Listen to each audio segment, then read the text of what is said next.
Anneke nasceu na Bélgica em 1963, vinda de uma família aparentemente normal. Ela tinha uma babá que representava para ela a verdadeira figura de mãe, já que sua mãe, mentalmente instável, abusava dela desde muito cedo. Apesar dos abusos da mãe, Anneke era uma menina muito alegre e extrovertida. Aos 4 anos de idade, quando sua mãe se casou com o prefeito de uma pequena cidade, Anneke teve que se mudar e foi separada dessa babá. A partir dali, sua vida mudou completamente. A faxineira da mãe e seu marido eram autorizados a levá-la para passeios onde diferentes crianças apareciam aleatoriamente, mas com quem ela não podia interagir demais a ponto de criar uma conexão. Depois de um ano fazendo diversos desses passeios, eles a levaram para um evento da rede de pedreiros. Anneke contou à sua mãe, com o vocabulário que tinha disponível naquele momento, o que fizeram com ela neste evento. E sua mãe, ao invés de protegê-la, passou ela mesma a levá-la aos eventos subsequentes. Essa rede era formada pelas pessoas mais importantes da Bélgica. O chefe da rede era o ministro da Fazenda na época, e os outros membros eram basicamente políticos, oficiais de alto escalão, clero e aristocratas. Uma rede interconectada com outras redes internacionais, e funciona como uma máfia que usa crianças para chantagear outras pessoas que são atraídas para este clube aos poucos, até elas se encontrarem em situações comprometedoras. Conhece alguma história parecida? Todos ali tinham um rabo preso uns com os outros. Ninguém ali estava livre. Anneke, aos 6 anos, passou a ser treinada para se calar sob ameaça de morte. Sua mãe ganhou muitos favores e dinheiro com isso. Seu contato com a rede se dava através de uma condessa, que introduzia Anneke para os membros dos níveis mais elevados da rede. Como os pais de Anneke não eram membros, ela passou a ser utilizada como uma criança dispensável,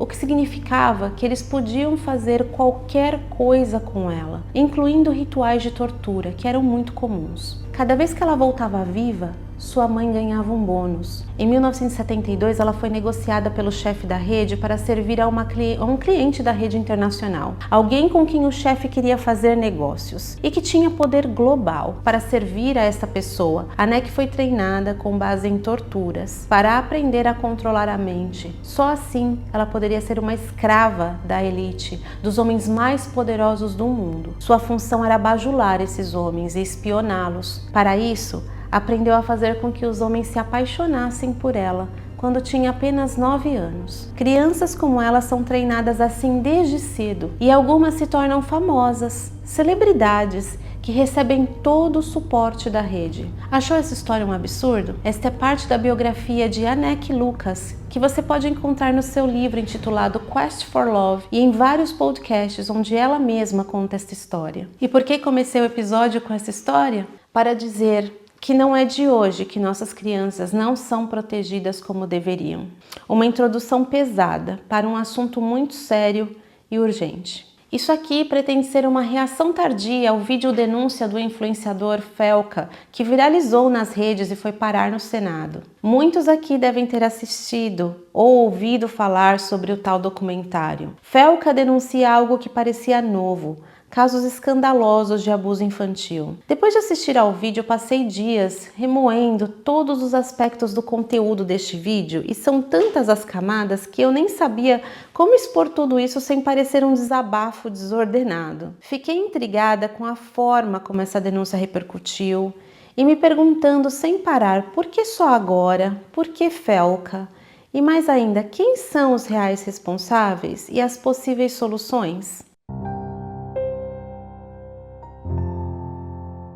Olá, muito prazer, eu sou Vanessa Patilla, autora do livro Niara, o primeiro dia de aula. Nesse vídeo eu pretendo trazer uma perspectiva analítica da denúncia de Felca e os seus efeitos. Primeiro de tudo, me incomoda a manipulação da linguagem. Felca escolheu utilizar a palavra adultização. Isso parece querer transformar as palavras Filia, abuso infantil é uma expressão que, na minha percepção, ameniza a seriedade do problema. Não estou aqui atribuindo nenhuma intenção ao Felca, apenas uma observação que eu não poderia deixar passar, levando em consideração que estamos dominados por essa onda de vitimização dos culpados, normalização de absurdos. Segundo, entendi que apesar de ele falar de várias formas de adotização, a sua denúncia mesmo foi pontual. E talvez por questão de praticidade, ele se concentrou em alguns personagens específicos. Talvez ele realmente tenha conduzido o documentário para um desfecho com alvos marcados. Então, eu gostaria de trazê-los para uma reflexão sobre como, a meu ver, a tal adultização das crianças é apenas uma peça de um mosaico gigante que configura uma guerra cultural, política e até espiritual que parece estarmos fadados a perder se não abrirmos nossos olhos e não mudarmos os nossos hábitos.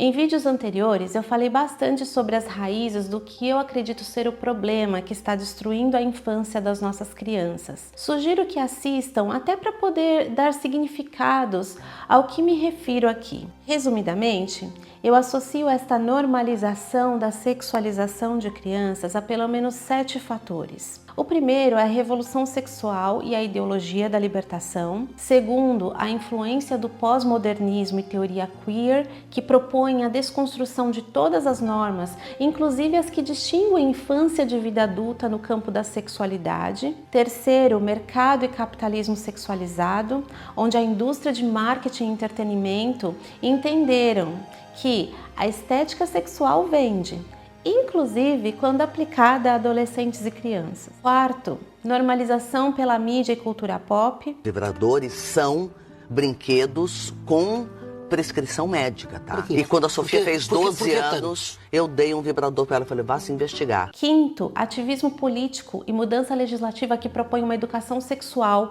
que extrapola os limites dos fatos científicos para exposição de material explícito e enviesado para crianças. A mostra Queer Museu, em Porto Alegre, focada no universo LGBT, foi fechada um mês antes do previsto, depois de protestos de grupos religiosos e conservadores.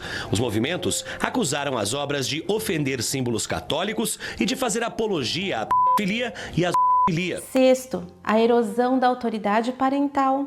Sétimo, internet e acesso irrestrito à pornografia. O que vejo desde a minha infância, nos anos 80, é um processo de dessensibilização da sexualização infantil. Se você também viveu nesta época, deve se lembrar de apresentações de TV com concursos infantis, onde crianças pequenas imitavam a Carla Pérez, concurso de Miss com meninas muito pequenas vestidas como adultas, apresentadoras de shows infantis cantando músicas que estimulam paquera entre crianças. Um beijinho, selinho na boca, beija, beija. Naquela época ainda não havia internet e redes sociais, mas eram filas enormes de pais tentando pousar os filhos para fotos em agências de modelos, professores nas escolas treinando crianças para apresentações culturais com música sensual. Culturalmente, o Brasil tem um prato cheio de conteúdo erótico, explícito, sem filtro para todas as idades. E não é de hoje que muitos adultos fetichizam apresentações infantis, aplaudem, pedem mais, que normalizam brincadeiras e falas que antecipam a paquera, a supervalorização da aparência física das crianças. Passamos disso para filmes, séries e reality shows que incluem crianças e adolescentes em contextos sexualizados sob o pretexto de realismo ou arte. Grupos ativistas usando a bandeira de prevenção ao abuso ou inclusão para introduzir crianças no mundo adulto. Já chegamos ao ponto de permitirem anticoncepcional para crianças. Essa ideia parece ter chegado no Brasil, mas já é comum em países aqui na Europa. É assumir que crianças têm vida sexual ativa e que está tudo bem. De representantes do povo acharem que é adequado a presença de crianças em uma parada LGBT. Outro dia, um influenciador muito respeitado disse numa entrevista para um programa de TV que ainda bem que a televisão é sabiamente regulada e, portanto, não mostra pornografia durante o dia. Nossa, essa pessoa adulta hoje deve ter tido uma infância maravilhosa, protegida e segura porque não viu a banheira do Gugu no domingo à tarde. É a brincadeira aqui do lado de fora. E nem bandas de axé performando em todos os shows de TV durante todo o fim de semana. E atualmente estrelas do funk. Se isso não é pornografia, não sei mais o que é. E aí tem o problema das famílias. Incluíram as crianças na categoria de oprimidos. Dentro dessa categoria, a vítima tem direito à informação. Então, temos visto pais obedecendo bebês, crianças que não podem ouvir não e que não podem se frustrar. Convenientemente, um movimento paralelo crescente que tira dos pais a palavra final. E isso acaba dando acesso mais a terceiros introduzindo conteúdos para os seus filhos que antes era exclusividade ou então passava pelo filtro dos pais. E como cereja do bolo, temos crianças com smartphones e videogames com acesso fácil a material pornográfico como nunca na história, moldando precocemente a percepção que elas têm do próprio corpo e do que significa relacionamento e sexualidade. Diante deste contexto, parece que nada pode garantir a preservação da inocência infantil atualmente. Eu queria saber o que temos vigente no Brasil em termos de lei para que possamos recorrer e exigir que algo seja feito. E rapidamente encontrei o ECA, Estatuto da Criança e do Adolescente. Já teve a curiosidade de ler o conteúdo? O link está na descrição do vídeo, eu aconselho a todos a darem uma olhada lá. Este estatuto foi sancionado em 1990 e no artigo 4º diz que a garantia dos direitos das crianças referentes à vida, dignidade, respeito, saúde, etc. é um dever não só da família, como também da comunidade, da sociedade em geral, ou seja, todos somos responsáveis por todas as crianças. Pensa como o mundo seria muito mais seguro para elas se nós nos importássemos com os filhos dos outros? E lendo outras seções deste estatuto, encontrei alguns trechos que achei pertinentes para este tema de sexualização.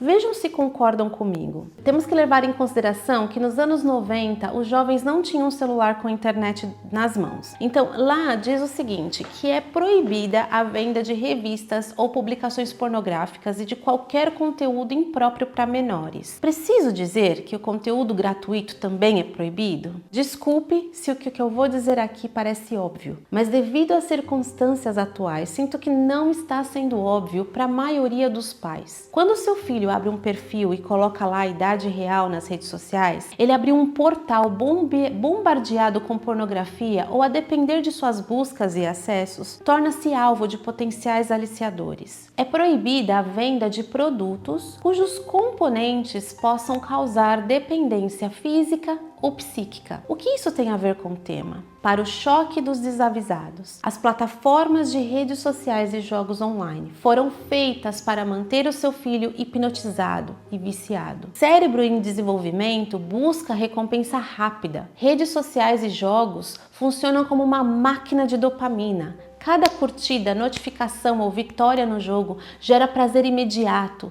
Isso faz com que a criança fique viciada e não queira parar nem para comer. Menores não podem entrar em boates, casas noturnas, motéis, prostíbulos e similares. E filmes, programas de TV, jogos e espetáculos devem respeitar a classificação indicativa por faixa etária. O que está acontecendo em milhares de lares hoje? Seu filho entra num prostíbulo virtual dentro do próprio quarto. Ele tem acesso a atos sexuais 3D pela tela do celular. E quando não, no churrasco da família, com uma trilha sonora da rainha do funk, com um clipe passando na TV de 1000 polegadas que pega toda a parede da sala, do quintal ou da cozinha. Vocês que acham uma gracinha as dancinhas de axé, funk, sertanejos e até hits internacionais, percebem que as letras são de sexo explícito e que os movimentos simulam atos sexuais? Será que eu precisava dizer isso? É proibida a exploração sexual de crianças e adolescentes. Eu soube de crianças de 10 anos no Canadá que ganham dinheiro vendendo as próprias fotos nudes em redes sociais. Isso quando não são ameaçadas de constrangimento ou rejeição social se não fizerem isso. As plataformas que aceitam estes perfis exigem que os usuários tenham mais de 18 anos. Porém, se o seu filho já tem uma conta no Instagram ou Facebook, ele consegue facilmente acessar. É proibido expor menores a vexame ou constrangimento. Uma lambida pelo menos, Bel. Uma lambida, Bel. Isso aqui vale para você, pai e mãe, que não se aguenta e posta tudo do seu filho nas redes sociais, incluindo momentos íntimos ou de vulnerabilidade. Alguns dizem que, tudo bem, meu perfil é fechado. Ok, você coloca sua mão no fogo por todos os seus seguidores, de que essas pessoas são honestas, decentes e que não teriam nenhum interesse em utilizar de forma maliciosa as imagens dos seus filhos? Se sua resposta for sim, então pode ignorar tudo o que eu disse aqui. Mas aí, por conta da denúncia do Felca, fizeram um estardalhaço para aprovar um projeto-lei que há algum tempo eles queriam aprovar, a PL 2628, e fiquei curiosa para saber o que justificaria aprovar este projeto, como eles efetivamente protegeriam nossas crianças com esta lei. E consigo enxergar este projeto por diferentes ângulos. Uma lei que pretende punir plataformas de redes sociais me faz o favor de assumir que essas plataformas não são apropriadas para crianças, certo? E que sim, deveriam monitorar e serem delatores de predadores e criminosos. Verdade. Maravilhoso, concordo com isso. Por outro lado, uma lei que se propõe a proteger crianças dessas exposições está também assumindo que os pais não estão exercendo plenamente sua função como supervisores do acesso dos seus filhos a essas mesmas redes. Ou será que eles estão ignorando a função dos pais? Não acho que as redes sociais deveriam atuar livres, leves e soltas, de forma alguma. Mas já vi Mark Zuckerberg sendo sabatinado nos Estados Unidos e passando por escrutínio na Europa e Austrália, porém sem nenhum efeito. And to build tools that empower parents. So you and didn't help take work with any action, you didn't That's take not any true, action, you Senator. didn't fire anybody, you haven't That's not compensated true. a That's single not- victim. that's Let not me what I ask you said. this, let me ask you this. There's families of victims here today. Have you apologized to the victims? Would you like to do so now? Well- They're here, you're on national television. Would you like now to apologize to the victims who have been harmed by your product? Show them the pictures. Would you like to apologize for what you've done to these good people?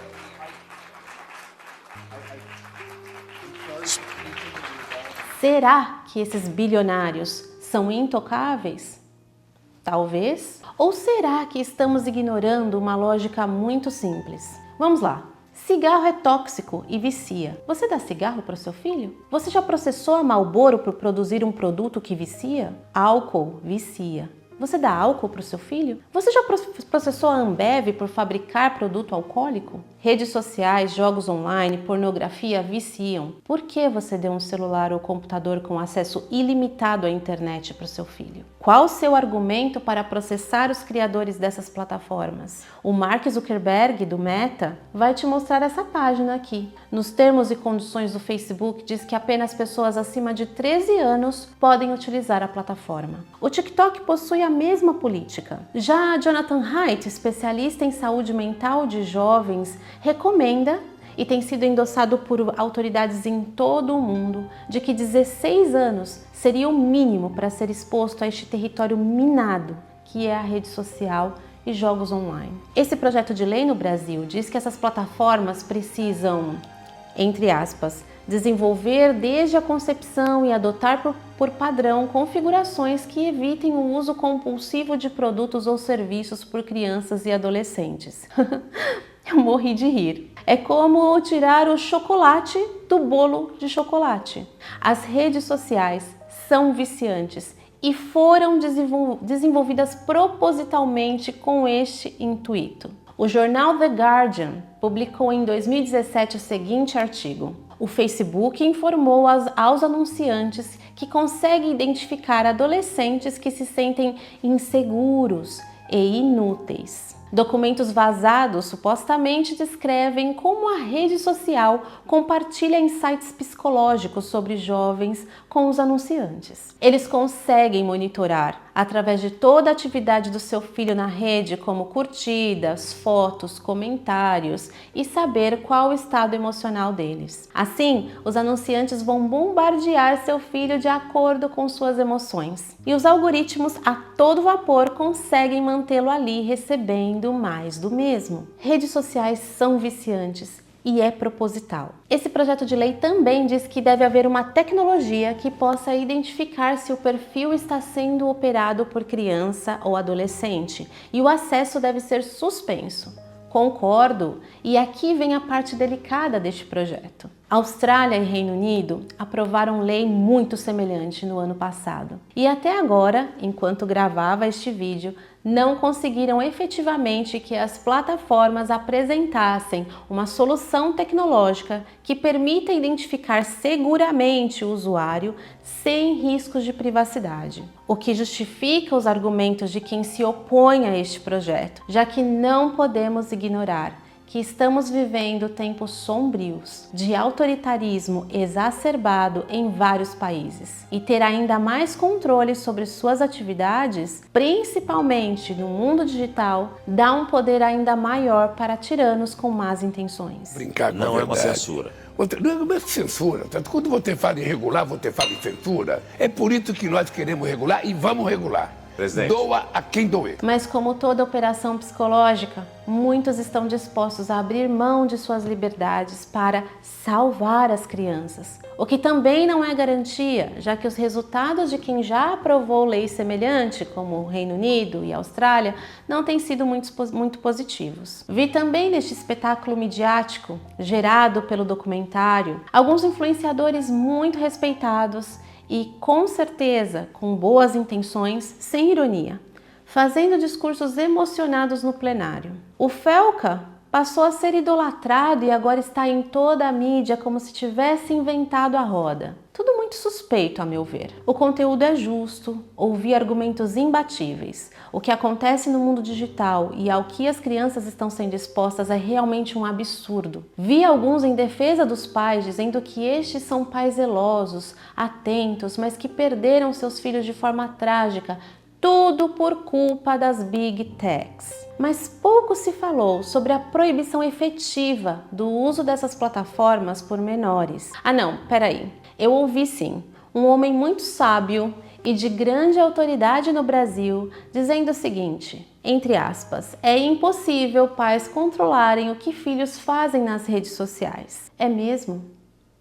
No mundo onde os pais delegaram seus filhos para terceiros desde muito pequenos, parece mesmo impossível exercer qualquer autoridade sobre eles, não é mesmo? Mas você realmente acredita que a solução esteja numa lei ou na caça aos pedófilos que aparentemente não é o alvo desta lei? Você ficará ainda mais frustrado quando perceber que, mais uma vez, delegou o poder que é seu para quem não tem real intenção de resolver o problema. Estamos, na verdade, fazendo malabarismos para contornar algo que há muito tempo vem sendo destruído nas famílias, a verdadeira conexão. Estamos também gastando este tempo e recursos deixando de cuidar daqueles que citei no início do episódio. Crianças no Brasil e no mundo todo que não possuem uma família como a minha ou talvez a sua e que são traficadas diariamente. Este problema, sim, somente governos muito bem intencionados poderiam resolver. Mas sinto lhe informar que o mercado de humanos, principalmente de crianças, é o negócio mais lucrativo do mundo. E por isso muitos partidos políticos, aristocratas e bilionários estão direta ou indiretamente envolvidos nisso e não têm nenhum interesse genuíno em desmantelar essa máfia da qual eles fazem parte. Quanto aos nossos, o que podemos fazer? Será que poderíamos deixar de dar plateia para a pornografia e a vulgaridade geral da mídia? Será que podemos parar de expor nossos filhos nas redes sociais? Você teria coragem de ser o primeiro a não dar um celular para o seu filho, incentivando outros pais da escola do seu filho a fazerem o mesmo? Conhecem a campanha Desconecta?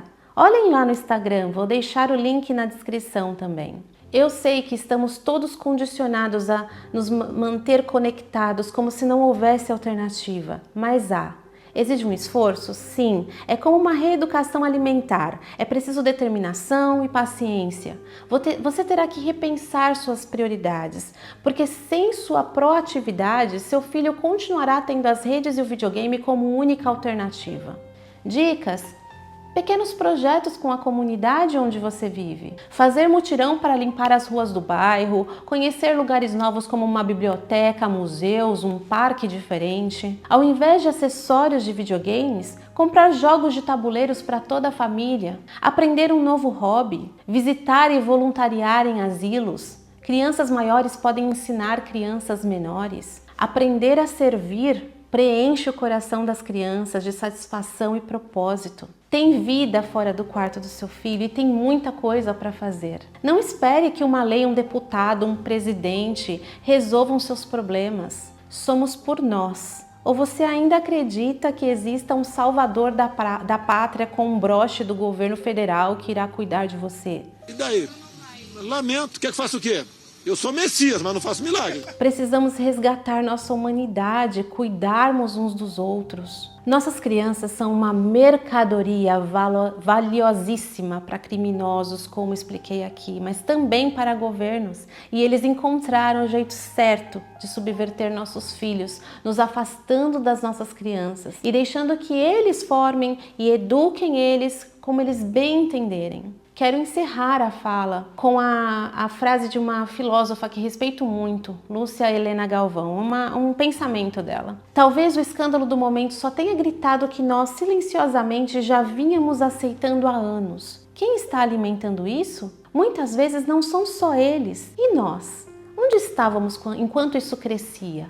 O que nos trouxe até aqui? Estamos viciados em prazeres sensíveis, muito mais do que nos prazeres inteligíveis que nos caracterizam como verdadeiros seres humanos, como ser bondoso e nobre. Mas a repetição constante dos prazeres sensíveis vai esgotando o paladar e exigindo que haja cada vez mais tempero para manter o prazer. Todo tipo de loucura vai ficando plausível e aceitável. A invasão da sensualidade ao território da infância é uma tragédia anunciada desde muito tempo. Um outdoor fofinho que expõe mais do que deveria, uma dancinha da garrafinha que achamos engraçada, no silêncio cúmplice que dura décadas. E agora que gritaram, sentimos choque, indignação, mas será que estamos prontos para mudar a ordem das coisas? Razão acima do instinto, valores acima do clique? Qual rastro nós queremos deixar? Fico por aqui, desejo a todos uma boa reflexão e nos vemos na próxima. Obrigada. Está gostando deste conteúdo? Então se inscreva no canal, compartilhe com todos que poderiam se beneficiar deste conhecimento também. Conto com seu clique para poder continuar produzindo episódios como este.